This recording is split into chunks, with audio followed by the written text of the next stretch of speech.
Hi, welcome to Pastoring in the Digital Parish, your podcast for building your digital ministry toolkit and bringing your congregation into the digital age. I'm your host, Ryan Dunn, and in today's episode, we have the privilege of sitting down with social media consultant Collin Johansson.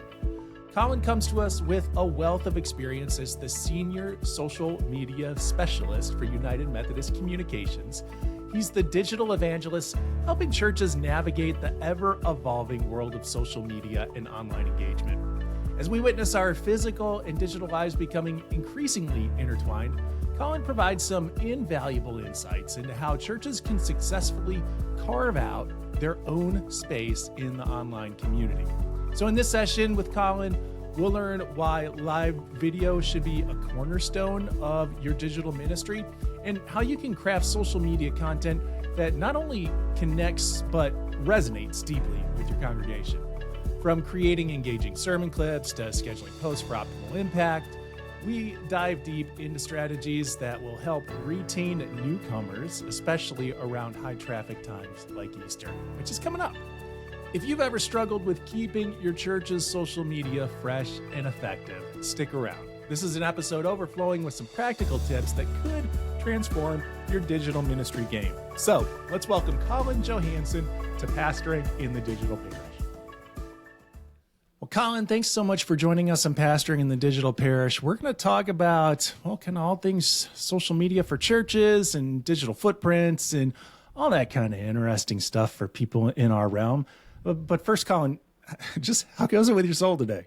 It goes well. It goes well. It's one of those days where things are feeling good, things are feeling productive, and things are feeling just nice. The weather's nice, and can't complain about too much. Wonderful. Well, tell me about your role at United Methodist Communications. What does a Wednesday look like for Collin Johansson? Yeah, so I am the senior social media specialist for the local church services team at United Methodist Communications. Basically, a Wednesday for me will look like working with churches to basically expand their digital presence through social media. What that means is meeting with churches, coaching, looking at the back-end analytics, and really diving deep with churches to see, hey, you're doing really great at these things, and here's where we can improve going forward. So that's what a normal Wednesday looks like for me, and very excited that this role exists and we're here. Well, I get asked all the time, what kind of numbers should we be paying attention to? So as you're diving in on those initial steps with the church to look at where they need to kind of up their game, what are some of the back-end analytics that you're looking at? Yeah, we're looking at a lot of things. The main one I like to look at is engagements on posts. Just seeing how many people not only saw the post, but how many people clicked on the post, how many people liked it, how many people shared it. Because sometimes those numbers look wildly different. The engagement and post their engagement number is usually a lot smaller than the actual people who've seen it. And so then comes the questions of, okay, how do we get that up? How do we get that higher? How do we get that? And I think that's where churches are asking the best questions about their social media and how they can improve. Yeah. Well, I definitely want to talk about the questions that churches are asking and even the questions that they're not asking that probably they should be. But I am curious on this engagement analytic. Do you notice, are there specific kinds of posts that, at least for churches, tend to garner more engagement than others?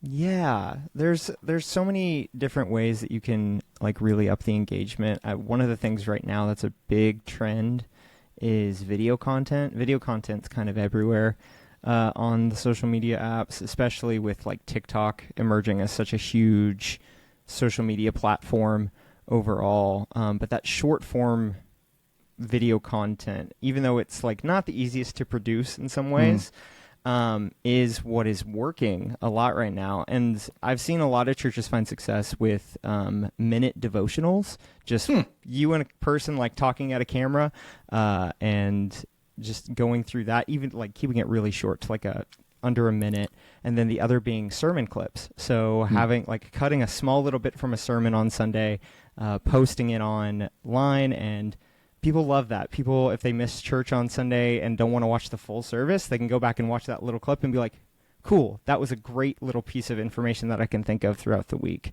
That's one of the ones that I find to be a little more, it's definitely a little more like bandwidth heavy. Like it's definitely more like video clips are not the easiest things to work with. But there are some other ways that I've seen that like churches are kind of emerging in easier ways to go further. And I think I'll talk about it a little bit more later when churches are asking like about the question piece. But I think a great way to show off like the best engagement on churches is like post about who you are as a church. Yeah. Where I think we live so much right now in this era where we're using social media, churches specifically, as bulletin boards. Yeah. As like, let's post, here's our like Sunday service live stream, and here's the events going on this week. And that's about all the posts you have. Whereas, like, I'm not going to gain anything from that if I'm walking in or like clicking on your page for the first time. But if you're posting about who you are, like what you believe, your mission statements, like pictures of you in the community doing work, pictures of your congregation on a Sunday morning, and then like pinning those posts to the top of your profile so that the first thing people see is welcome. Like, this is who we are, is such a great way to boost engagement right now. And it's just very simple posts like that I think can really take a church's social media from like a bulletin board 0 to a community hub like area where people can gather and like have conversation. There was a strategy that I just started to test out within my local church context where I'm almost taking like a weekly theme and trying to play that out through the week. And this helps us get off the mindset of just being the bulletin board, right? Where we're just looking for content of like, oh, well, this event's coming up, so we're going to post about that. And now I can post about this other thing happening. Where really, so for example, this past week, the theme that we were trying to take on was overcoming feelings of defeat and what to do with that. So, Monday we kind of posed the question, is there any part of your life in which you're feeling defeated? And by the way, if you're a super John Wesley Methodist nerd, that's one of John Wesley's 22 self-examination questions. So pulled out of the tradition there. And then just coming up with some ways to revisit that theme throughout the week, almost like answering a problem. So posing a problem at the beginning of the week and then trying to lead towards an answer. And sermon clips come into that. And you noted that sermon clips can be, in short form video, can be a little bit more production intensive. But we're at this weird point in social media production right now where we can use one piece of content that has meaning on all these different platforms, right? Yeah. I mean, it used to be that they talked about you had to match your medium to the space in which you were doing it. So Facebook would be one kind of post, Instagram would be another, TikTok something else. Well, now TikTok is kind of run over everybody else. And so, you can produce that TikTok video and then put it on all your other platforms and it's still relevant, right? Yeah, 100%. Oh, yeah.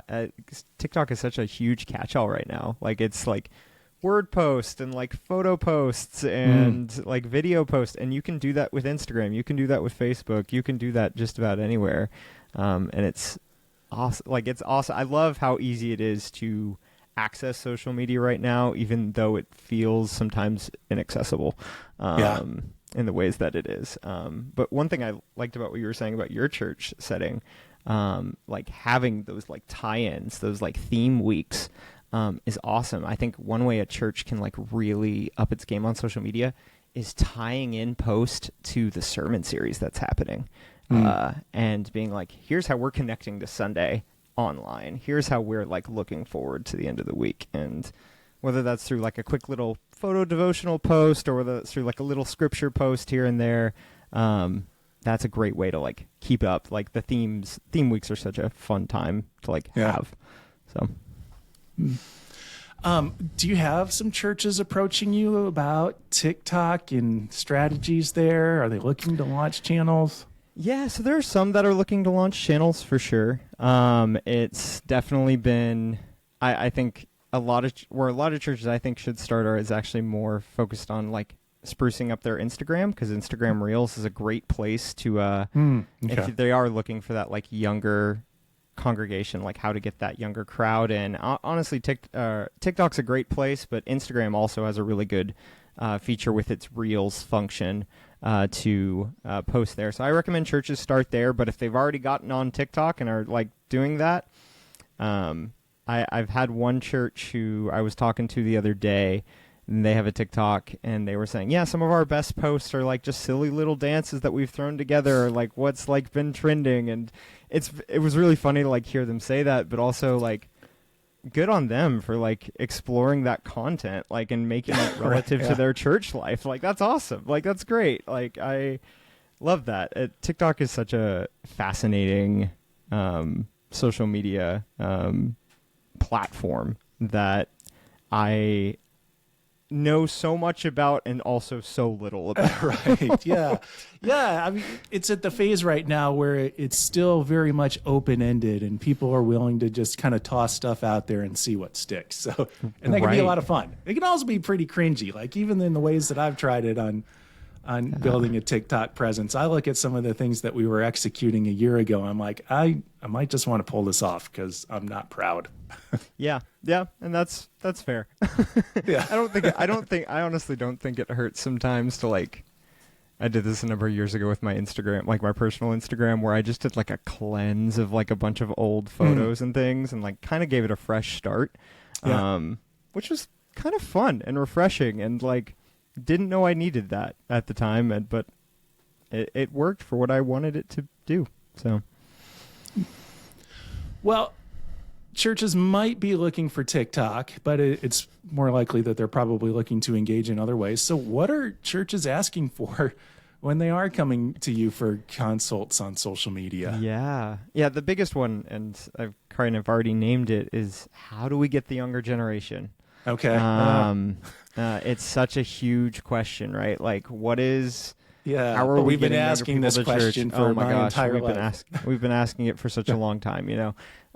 But like, how are you doing it in a digital presence? Because I think if a lot of churches have been talking to me, is we've been told to go on social media. We've been told that we need to use this platform, but it's never been taught to them. It's never been like, how do we do this? How are we effectively reaching out? How are we supposed to get this younger generation?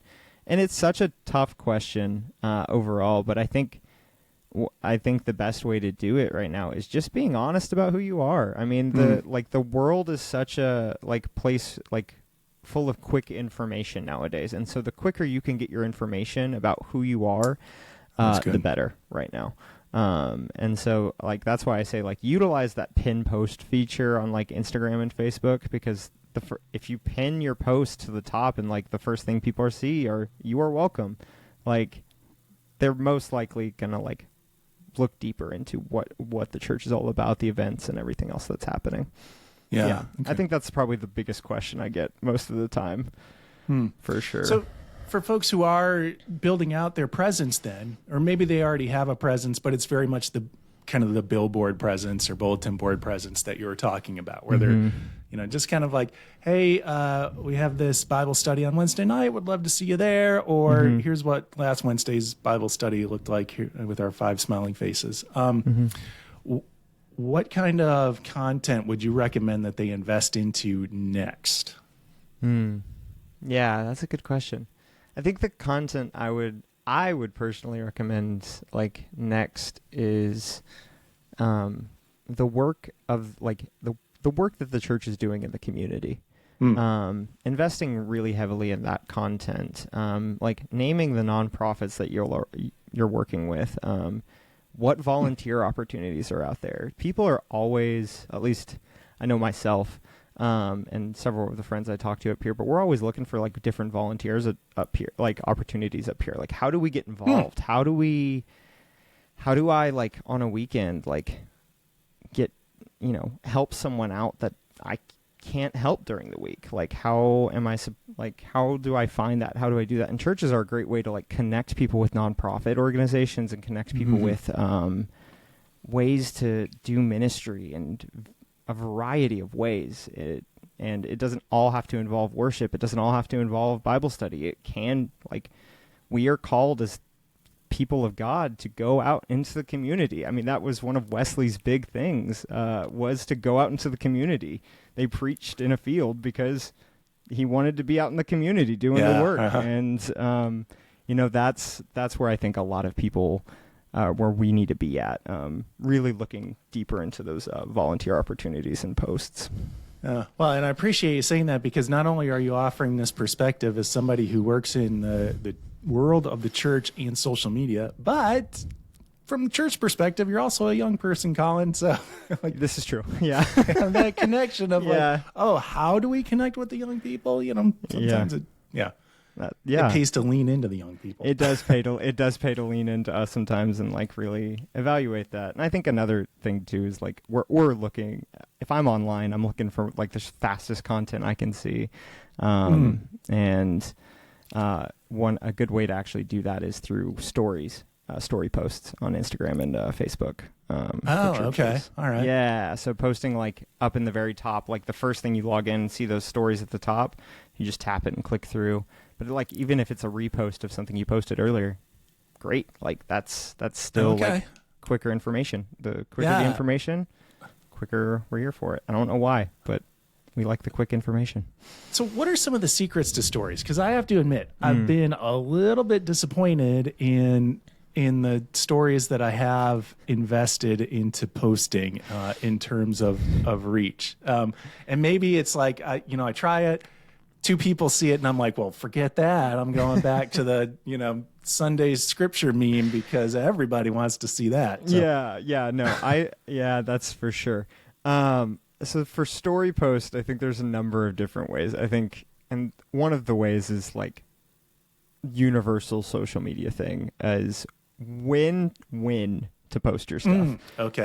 Timing is such a weird de facto element of social media that not a lot of people realize, and the best times usually to post for a lot of churches and a lot of pages online is 12, which is like noon, 5 p.m. and 7 p.m.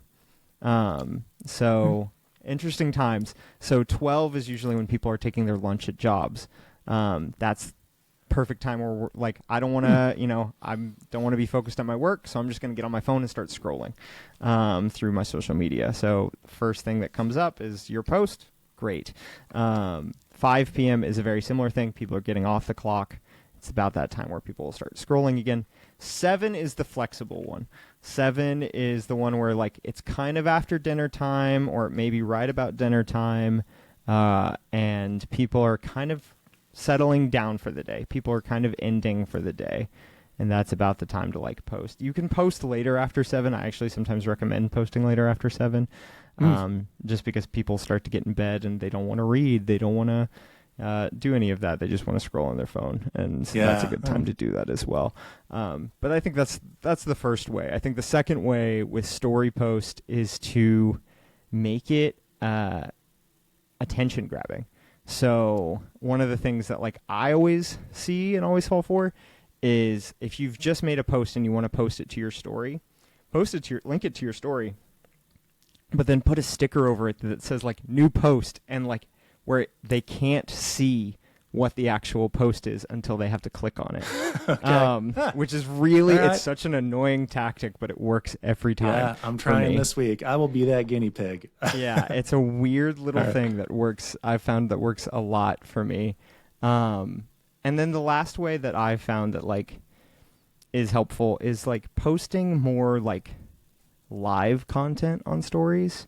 Like some of my favorites that I've seen that churches do are like posting a picture or like a video of the congregation during worship on Sunday mornings and being like, hey, like we're here on Sunday mornings, like come join us. Or you post a video and it's like a link to the live stream. So it'll automatically take you directly there. Like having something that like stops the video or like is clickable for engagement that's the best ways I found stories to work, because I do know people just like tend to like click through stories really quick just to like clear notifications on their phone for sure. Does frequency matter? Frequency would help. Frequency helps for sure. Yeah. I actually think one of the ways too that helps is not necessarily frequency, but like a multitude of posts on a story, because stories last for 24 hours. Yeah. But like, don't just post like one thing, like follow up a little bit too on it. That way you're having like, you're making them, go through the content that you've just posted. So, Marin. yeah. We're talking with United Methodist Communications Senior Social Media Specialist Collin Johansson, and we'll get back to that conversation after this word from ResourceUMC. Are you a church leader, clergy, or someone passionate about making a difference in your community? If you're searching for an easy one-stop shop for all outreach content and tools to reach local communities of the United Methodist Church, ResourceUMC is the answer. It's like a department store, but for your ministry needs. ResourceUMC.org has aisles and aisles of downloadable graphics, stories, marketing tips, and more, all designed to help you promote your local church and connect with your community. ResourceUMC is your central hub for timely content, promotional resources, and services from across the United Methodist Church's global connection. Looking for resources tailored to specific topics like worship, mission, diversity, welcoming, and digital ministry? Look no further. ResourceUMC has got you covered. Whether you're brainstorming ideas for children's ministry, planning a giving campaign, launching a church website, or diving into any other ministry area, ResourceUMC.org is your go-to source for practical information and inspiration. So what are you waiting for? Click, find, lead with ResourceUMC.org. All right, now back to the conversation with social media specialist Collin Johansson. And when churches are coming to you at UMCOM asking for help with their stuff, are they looking for recommendations on what they should be posting, or are they actually asking you to create some of the content? It's a mix. Okay. A lot of the work that I do with UMCOM is coaching. So a lot of it is the way I start off with the church is I'll sit down with an initial meeting with them and talk about their church, talk about what's going on in the life of their church, because they know the church better than I'm ever going to know from just looking at their Facebook or looking at their Instagram. And because of that, like, I get to know more about who they are as a church, where they want to go with their social media. And it usually leads into the week after having a coaching conversation where I sit down with them and be like, all right, here's what I think you're doing really well. Let's expand on this. Here's how we can improve on this. But it's also showing them like, hey, like, here's some posts in the past that like I think did really well, but not in the ways that you think they did well. And they've kind of influenced some, not bad behavior going forward, but like you've developed habits from it going forward. To just kind of fill some space on your page. And so let's change up like why some of this content works and do that. And so I really enjoy those coaching meetings. They're so much fun just because I really love sitting down with churches and like talking about, hey, I want to help you out in the best ways I can. Like, I want to help you really spruce up your social medias. And it's just a lot of fun getting those coaching opportunities. But there are times when I do create the content. There's a number of churches right now I'm working with that are focused on Easter. That's coming right around the corner. I probably just timestamp this episode, but I think this is still released prior Easter. Prior Easter, that's good. But a lot of churches are focused on that, and so they're trying to figure out ad campaigns. A church asked me the other day, like, you know, we're about to see this large influx of people come in to our church for the first time during Easter. How do we retain them afterwards? How do we, like, keep them here afterwards? And I think that's a huge question, right? Like, that's a huge question I think a lot of churches face every year. But the best way to do it is keep up with those social media posts, to say who you are. Don't be shy about it. Like, really, like, lean into it and be like, hey, we're here. This is our presence here. We're not just a physical space. We're also a community hub online. That was good. Yeah. Well, you've mentioned churches come to you asking, okay, how do we connect with the young people? It's the young people, by the way. The young people, How yeah. do The youngs.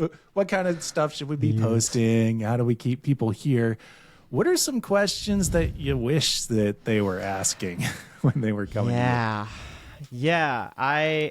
The biggest one that I heard for the first time a couple days ago was the question, I think I said it earlier. How do we say we are here?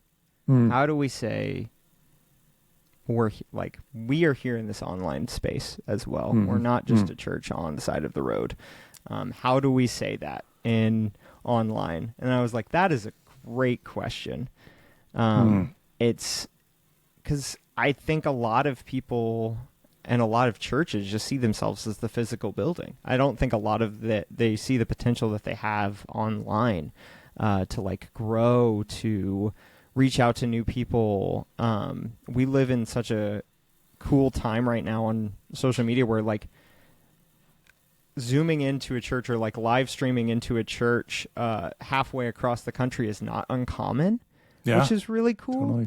Totally. And so I think, the more that you can kind of boost your digital presence with kind of what we were talking about earlier with just the posts that you where like you're sharing what you believe, you're sharing who you are online, and like really raising up that community hub, I think is a great way for people to state like, hey, we are here. We are this church, and we are leaning into these really deep theological thoughts and problems that we're dealing with in our lives right now.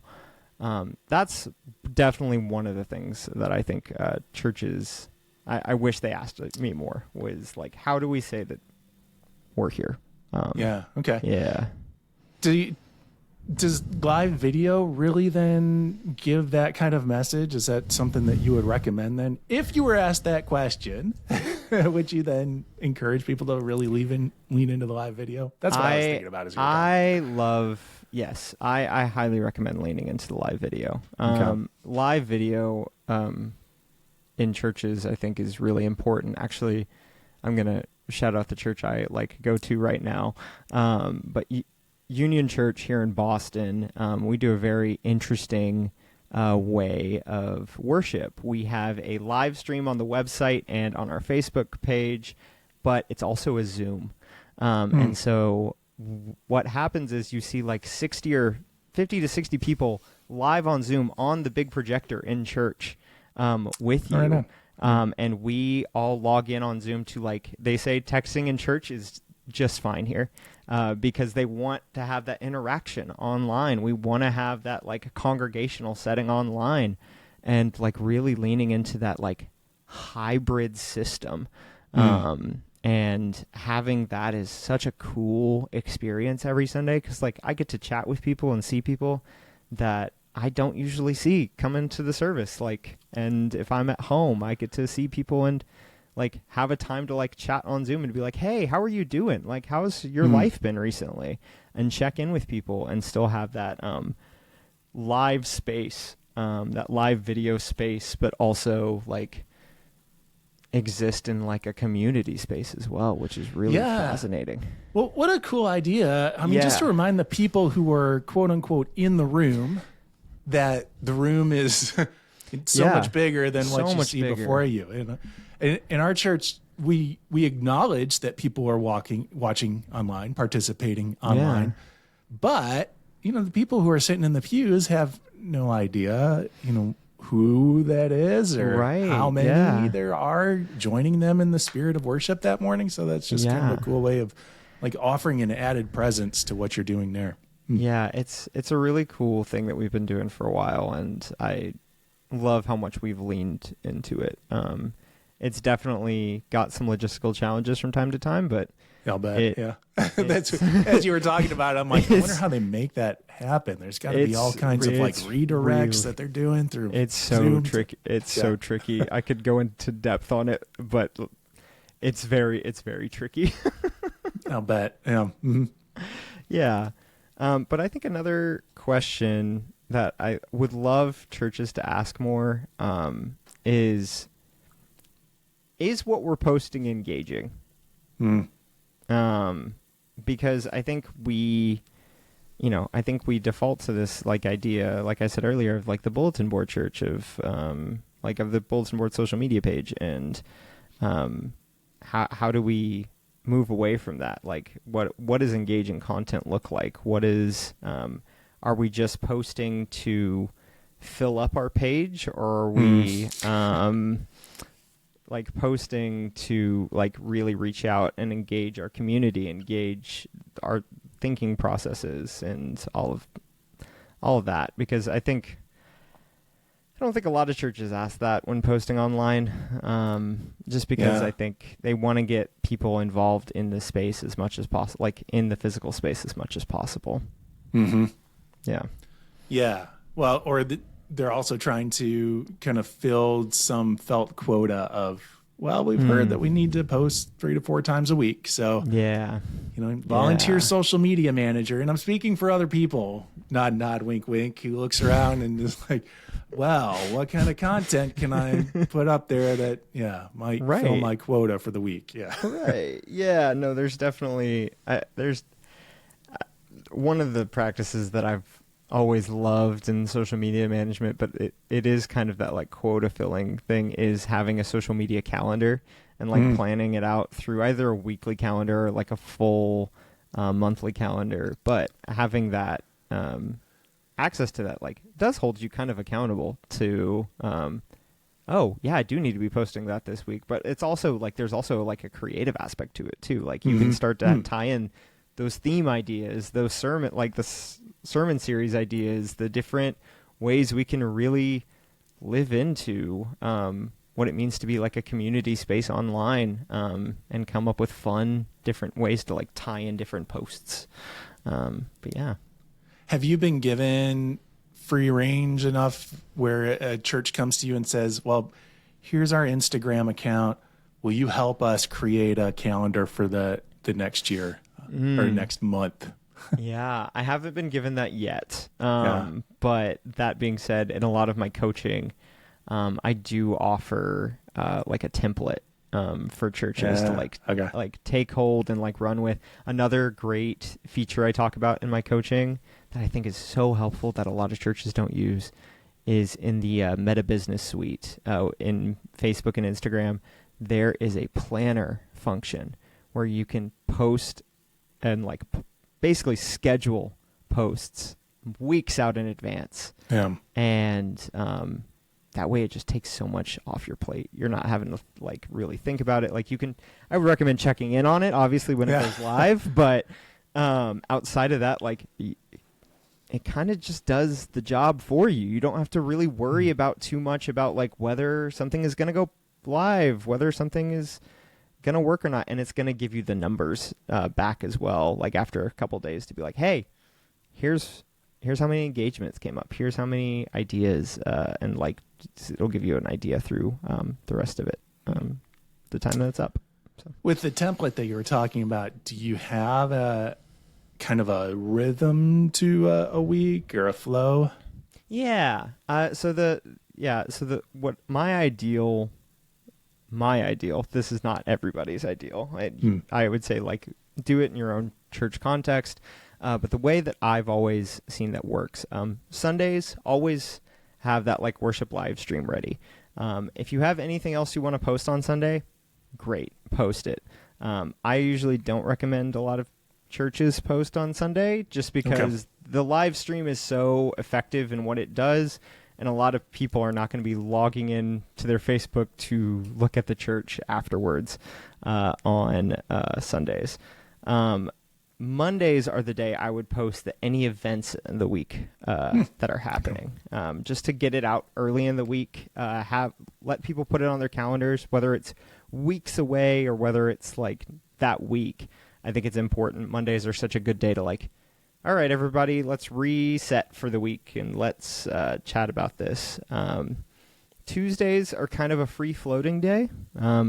Post whatever you want. The way I have it set up right now, the template I have set up is an old template of mine, but it still works. Wednesdays, I had a like tie-in scripture post to the sermon series that was happening. So take a line from the scripture and be like, hey, this is our scripture for this upcoming week. Talk about it in the comments. Like, what do you think about this overall? Thursday is another kind of free-floating day, so if that's where you want to toss in a sermon clip or a minute devotional or something like that. Even one thing that I find really effective for churches right now is to do like a devotional on some form of like pop culture piece. So like talking about a show, talking about a different, like a book they've read or anything like that that's in popular culture at the time.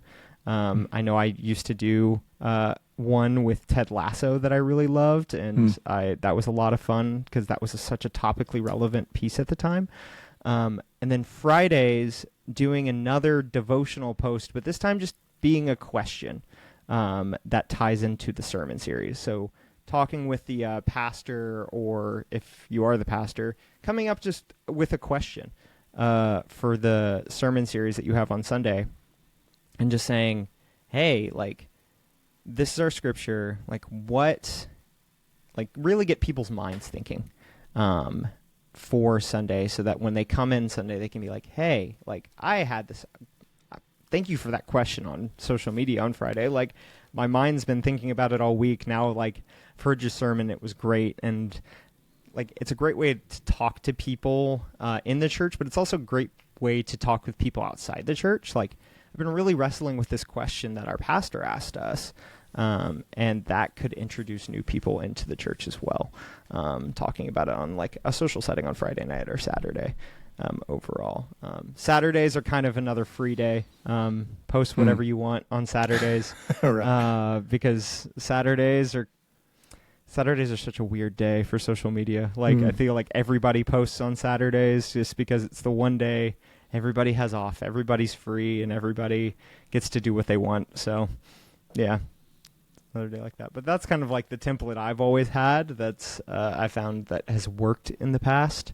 And I think a lot of churches could implement it in their own setting for what it is. Cool. Well, are there any resources that you kind of lean into to help inform your social media journeys, so to speak? Like podcasts, YouTube channels, anything like that? Oh, geez. I would have to look into that. Overall, man, let me think about this for a second, because that's a good question. Because that's something, like, a lot of the resources, like, I've given myself over the years are, like, the pieces of software that have helped me create things. Because I'm such a, like, creator. I, like, Canva is such a great option for churches. Oh, my gosh. There's a free version, but it's a very simple software to use. It can be a little finicky at times, but it is such a great software to like go through and talk about and use. Another great example, if you ever need a great example to look at a church that is doing social media really well, look up Reverend Jim Keat, Keat. He's a good friend of mine, but his church, Riverside, does a fantastic job of content online. He's done a lot of great content. I think he has a podcast and I don't remember if he has a podcast or not, but he does. He's on plenty. He was one of our first guests. He does so much. He's such a great guy. He's such a great resource overall online. And if you need like a prime example of how to do ministry well in the digital space and on social media, great resource. Great resource. Well, and I don't mind plugging for them. He works with the Convergence group that offers all kinds of trainings. A lot of them are free. So, definitely recommend them. And obviously recommend our resources here at UMCOM. So, you know, those things.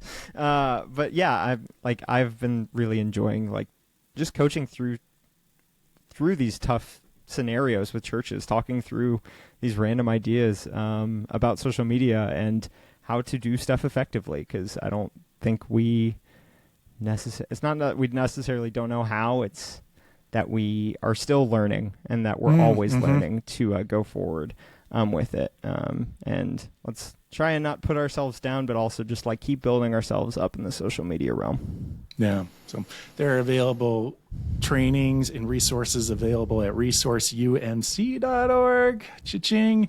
And is local church services, are they linked through that page as well? We're linked through that page as well. Yep. Cool. So you can find it there. Hook up with Collin. Thank you so much for of course. giving the time, offering the insight. Yeah, of course. It's been a pleasure. I've really enjoyed this, and happy to answer any questions, but also happy to chat about social media anytime. Awesome. Thanks, Collin. Yeah, of course. Thanks for being a part of our digital dive into ministry and social media spaces. A great follow-up to this session would be our first episode from this new season, which is season 8. That episode is called How Social Media Transformed a Fading Congregation. It's with Pastor Caleb Lines. Definitely worth checking out. Another good episode related to this topic would be season 6's Thriving Strategies for Engaging Online Communities. I'm Reverend Ryan Dunn. I'd like to thank ResourceUMC.org, the online destination for leaders throughout the United Methodist Church. They make this podcast possible. And of course, they host our website where you can find more episodes, show notes, relevant links, and a whole lot more. That's ResourceUMC.org/digitalparish. I'll speak with you again in a new episode next week. In the meantime, peace to you.